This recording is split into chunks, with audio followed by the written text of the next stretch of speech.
Le catalogue de propositions d'Emmanuel Macron originellement prévu pour son allocution télévisée avait fuité.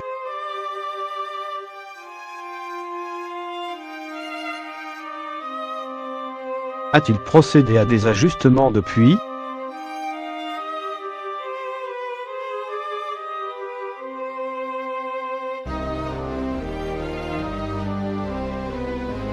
C'était il y a presque une éternité.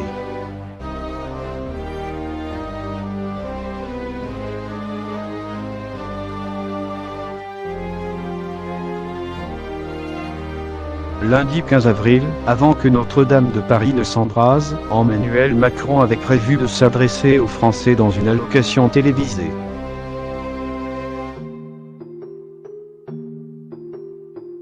Une annonce qu'il avait rapidement décidé de reporter, avant de choisir le cadre d'une conférence de presse ce jeudi 25 avril pour s'exprimer.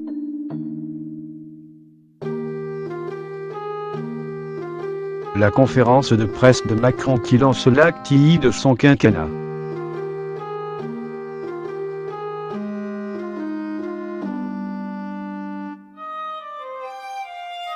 L'Obs s'était procuré le catalogue de mesures que comptait prendre le président de la République.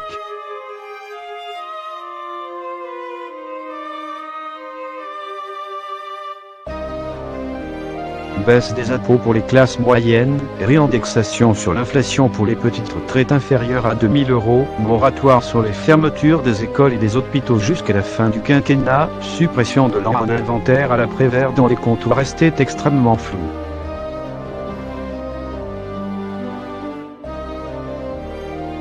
Quel point Emmanuel Macron a-t-il précisé ce jeudi ? A-t-il ajouté de nouvelles mesures ? En a-t-il supprimé d'autres ? Revue de détail.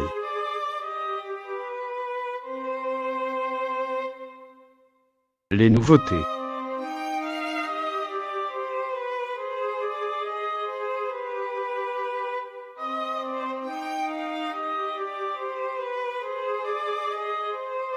Réforme de l'assurance chômage.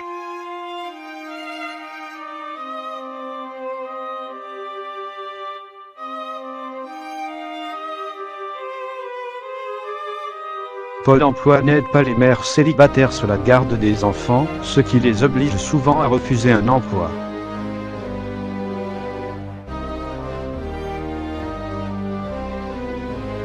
Emmanuel Macron souhaite les aider, sans préciser de mesures concrètes.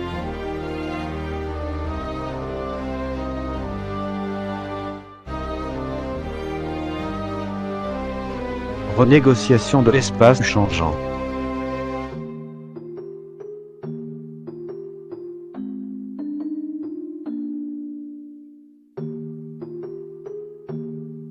Quitte à ce que l'espace changeant se fasse avec moins de pays.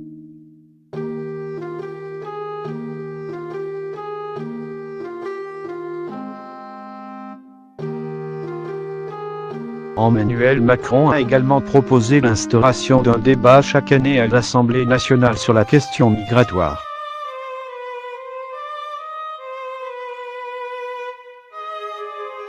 Les annonces modifiées.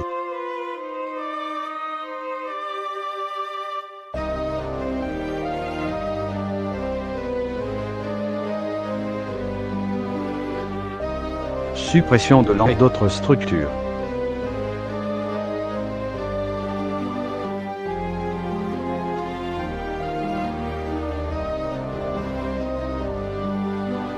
Le président Emmanuel Macron a annoncé jeudi qu'il souhaitait mettre fin au système des grands corps de la haute fonction publique, dont les membres sont actuellement selon lui garantis d'une protection à vie.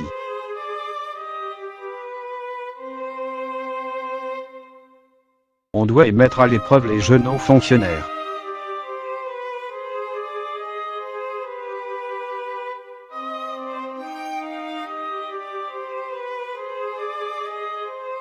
Ils ne peuvent pas tout de suite accéder au poste suprême et être garantis de ne jamais les quitter.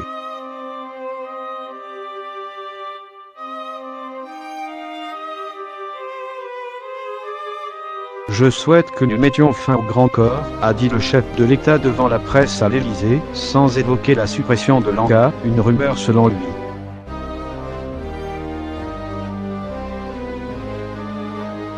Il a reprécisé ensuite sa pensée, parlant de changer l'homme et gardant les locaux, les personnes.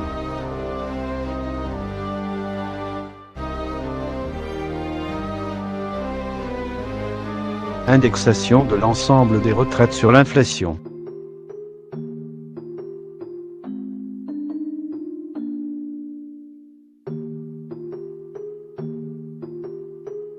Le président de la République Emmanuel Macron a annoncé jeudi que les retraites de moins de 2 000 € seront réindexées sur l'inflation en 2020, mesure attendue, mais aussi qu'aucune pension n'augmentera moins vite que les prix à partir de 2021, et ce n'était pas prévu dans le texte initial.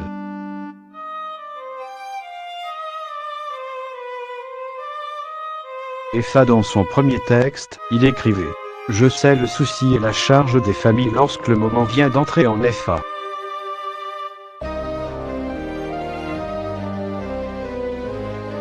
Je sais le désarroi et l'inquiétude et nous allons devoir traiter ce sujet en citoyens conscients et sérieux. Les financements, les investissements, les embauches seront finalisés pour l'automne de cette année. »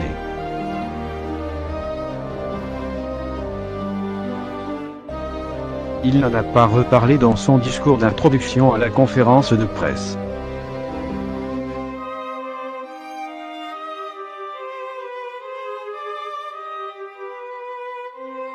Les annonces confirmées et précisées.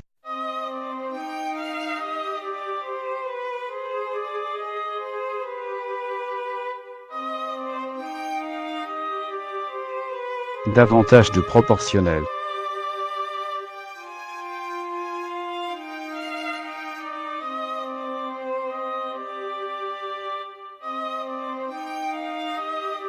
Macron a proposé une part significative de proportionnel, sans en préciser le pourcentage exact.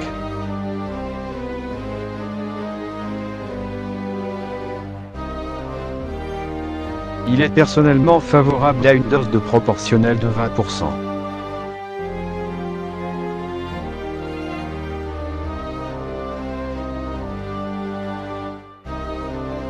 Un référendum d'initiative partagée plus accessible.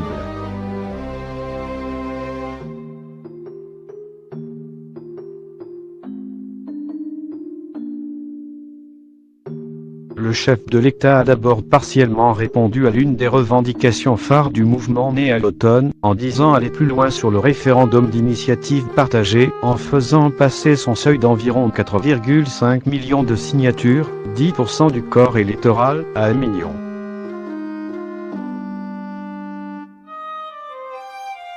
Le référendum d'initiative citoyenne sur certains sujets locaux.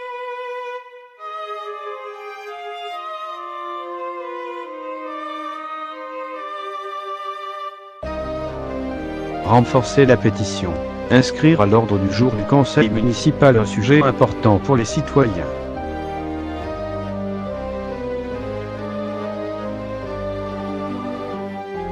Réforme constitutionnelle prévue pour cet été, avec des citoyens tirés au sort.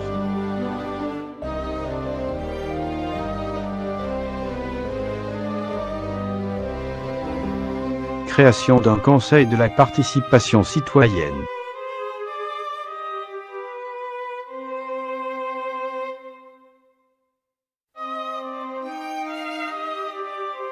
« 150 citoyens tirés au sort dès le mois de juin, au lieu des 300 initialement prévus. »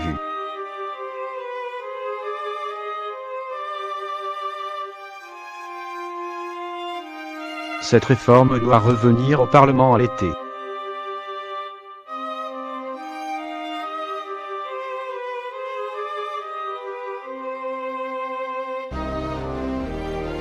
Nouvel acte de décentralisation.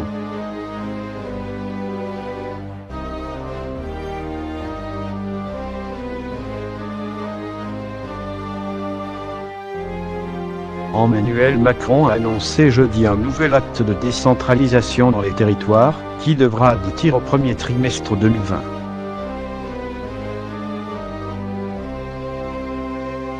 Cette nouvelle décentralisation doit être adaptée à chaque territoire et porter sur la politique de la vie quotidienne comme le logement, le transport, la transition écologique pour garantir des décisions prises au plus près du terrain, a expliqué le chef de l'État au début de la conférence de presse.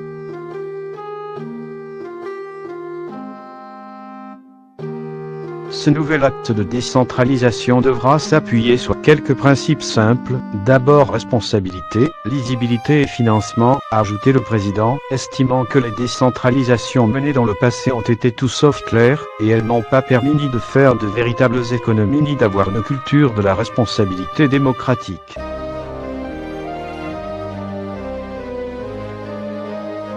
Simplifier le millefeuille administratif d'ici la fin de l'année.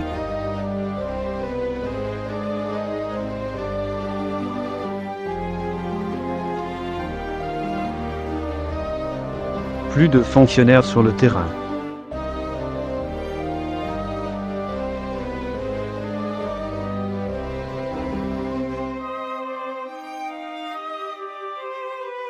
En contrepartie, on supprime plus de postes dans l'organisation centrale.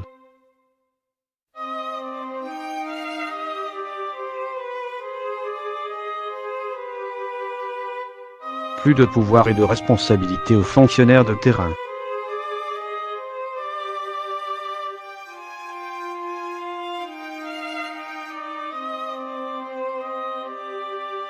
Dans chaque canton, d'ici la fin du quinquennat, un endroit pour répondre aux questions des citoyens.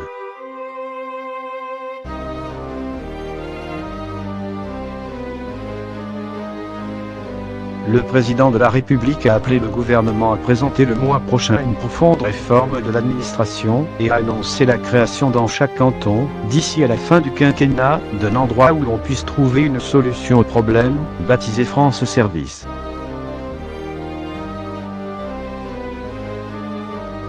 ISF. Évaluation des objectifs dès début 2020.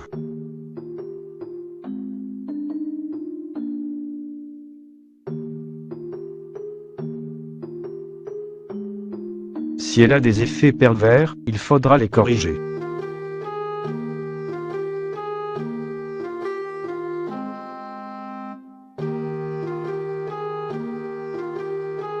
Il n'a toutefois pas souhaité revenir sur la réforme de l'impôt de solidarité sur la fortune, ISF, mais a mis le principe d'une évaluation et d'un éventuel réajustement de son mécanisme et de son assiette.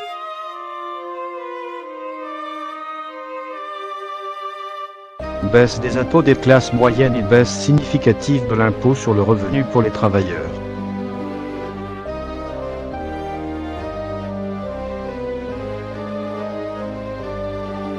Sur le plan social et économique, Emmanuel Macron a appelé à travailler davantage pour financer la baisse d'impôts, notamment ceux sur le revenu, qu'il veut baisser significativement, sans préciser de montant.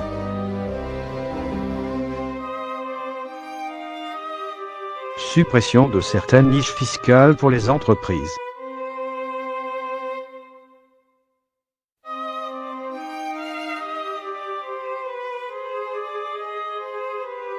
Aucune précision donnée sur le sujet.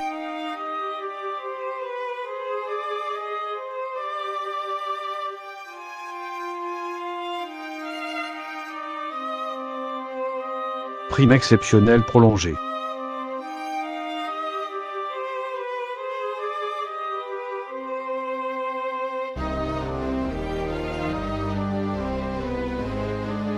Emmanuel Macron a précisé qu'elle serait renouvelée l'an prochain.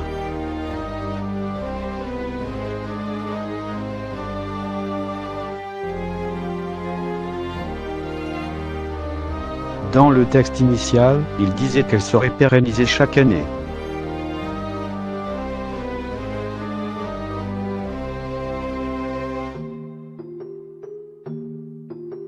Plus aucune fermeture d'école et d'hôpital jusqu'à la fin du quinquennat.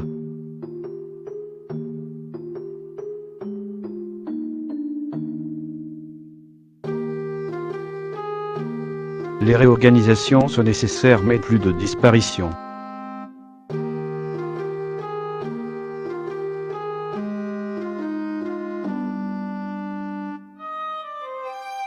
Le président a annoncé la fin des fermetures des hôpitaux et des écoles d'ici 2022.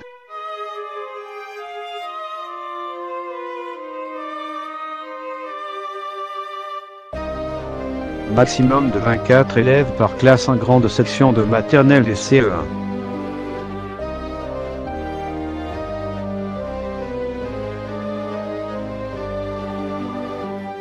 des classes à taille humaine.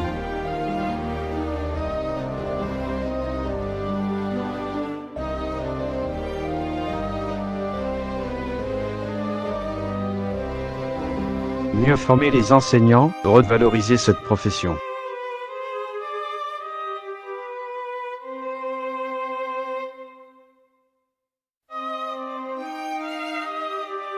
Produire plus écolo. Un agenda prévu d'ici à 2025.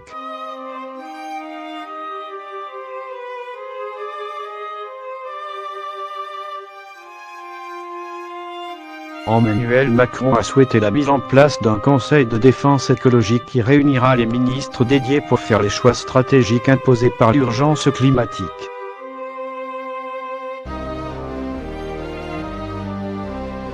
Je veux que nous mettions en place un conseil de défense écologique qui réunira le Premier ministre et les principaux ministres chargés de cette transition et que je présiderai de manière régulière pour à la fois prendre les choix stratégiques et mettre au cœur de toutes nos politiques cette urgence climatique, a-t-il déclaré devant la presse à l'Élysée.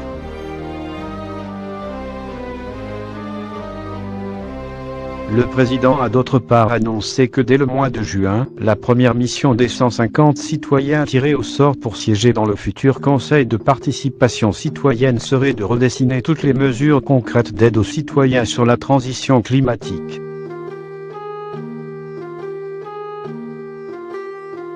Notant que ces aides au changement de véhicule ou de chaudière étaient souvent trop complexes, il a souhaité que ce futur Conseil tente de les rendre plus efficaces.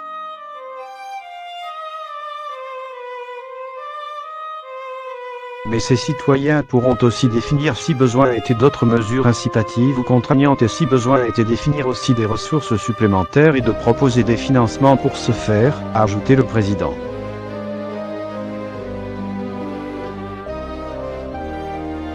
Ce qui sortira de cette convention, je m'y engage, sera soumis sans filtre, soit au vote du Parlement, soit à référendum, soit à application réglementaire directe, a-t-il promis.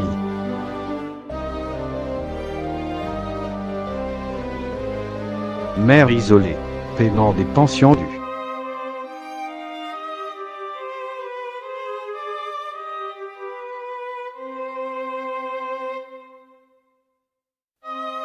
Emmanuel Macron a souhaité que les caisses d'allocation familiale, CAF, aient la prérogative pour prélever les pensions alimentaires familiales et ainsi aider les familles monoparentales.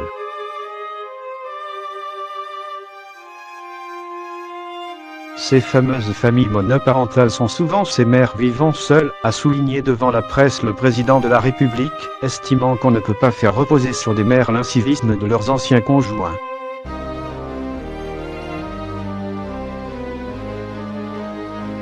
Il a également annoncé des droits spécifiques pour des personnes, souvent les mères, qui ont sacrifié leur carrière pour des raisons familiales, enfants handicapés notamment.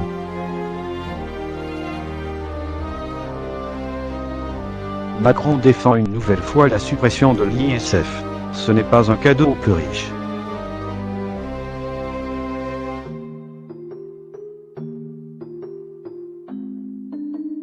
Sans surprise, Emmanuel Macron ne reviendra pas sur la suppression de l'impôt de solidarité sur la fortune, ISF.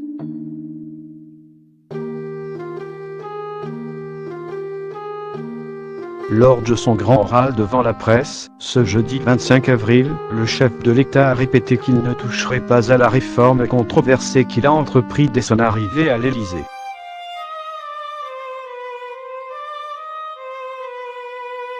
Je juge de mon devoir de la défendre, a-t-il lancé pour répondre aux gilets jaunes.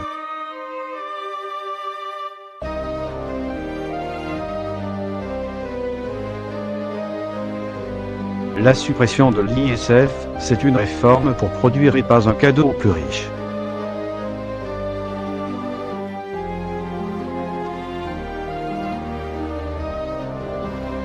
Emmanuel Macron explique qu'il veut favoriser l'investissement dans l'économie française.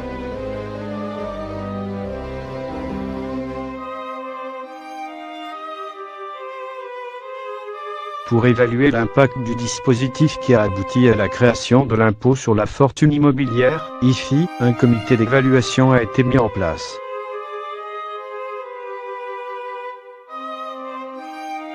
Parmi ces 14 membres figurent des économistes, personnalités qualifiées, représentants de l'administration et une députée, Nadia et la reine.